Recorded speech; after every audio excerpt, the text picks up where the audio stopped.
So let's read the question. Mark the correct alternative in each of the following. The question is that diagonals AC and BD of a rectangle ABCD intersect each other at P. If angle ABD is 50 degree, then angle DP is equal to what? Option is 70, B is 90, C is 80, and D is 100 degree. So first of all, let us talk about the key concept first.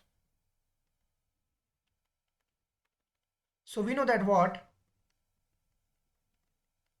Diagonals of rectangles bisect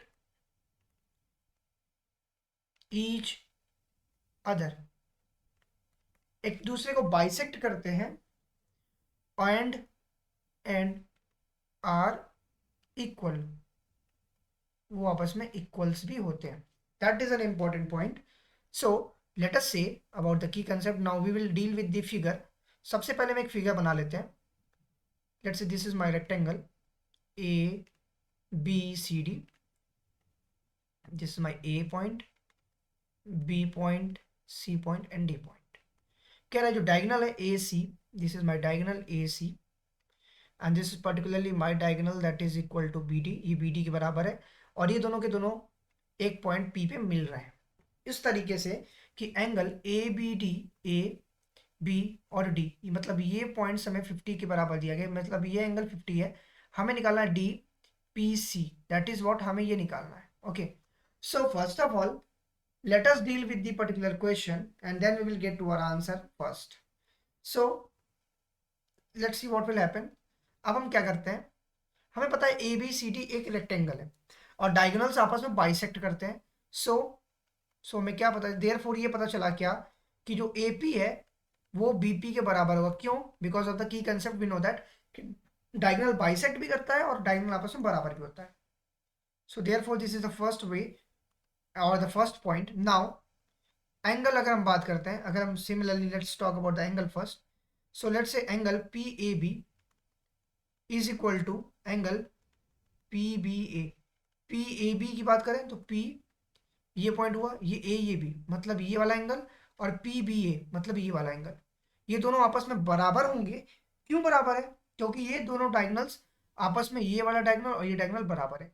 diagonal का जो half part है वो आपस में बराबर है. अगर वो आपस में बराबर हैं तो उसके अपोजिट साइड्स भी, अपोजिट एंगल भी बराबर होगी किसी भी अपोजिट साइड की. तो बिकॉज ये किस लिए हुआ? क्योंकि since A P is equal to B P है, इसलिए. Now the third thing I am talking about, तो इसका मतलब ये हुआ कि एंगल पी ए बी की वैल्यू कितनी हो गई? That is equals to 50 degree. Angle P A B 50 हो गई. Now in triangle A P B की बात करते हैं, ए पी बी, तो ये वाला एंगल हमें क्या मिल गया? 50 मिल गया. हम इसको निकाल सकते हैं. So in triangle A P B क्या होगा? Angle A P B plus 50 degree plus 50 कितने के बराबर हुआ? टोटल 180 के बराबर हुआ. क्यों? By angle sum law of triangle के जो एंगल समेशन का लॉ होता है कि सारे एंगल्स को ऐड कर दो और वो 180 के बराबर होता है. सिमिलरली इस ट्राइंगल में हमने यही किया. अब एंगल ए पी बी कितना बना? That is equal to 180. 180 में से माइनस 50 और 50 100 हो गया, तो माइनस 100 कर लिया. Implies that A P B की जो वैल्यू आ गई वो मेरे पास क्या हो गई? 180 में से अगर मैं 100 माइनस करता हूँ दैट विल बिकम 80 डिग्री. अभी हमारे पास ए पी बी की वैल्यू 80 आ गई. सो देन अब क्या होगा? हमें पता है कि अगर ये हमारे पास 80 डिग्री आ गई, इसके सामने का जो एंगल है वो भी बराबर होगा. क्यों? वर्टिकली अपोजिट एंगल के हिसाब से. सो एंगल किसका? D P C is equal to 80 degree because vertically opposite angle. Vertically opposite angle होने की वजह से ये जो वैल्यूज है वो भी 80 के बराबर होगा. दैट मीन्स जो हमारा करेक्ट आंसर हुआ that is option number C is my correct answer. Hope you understand it well. Best of luck. Thank you.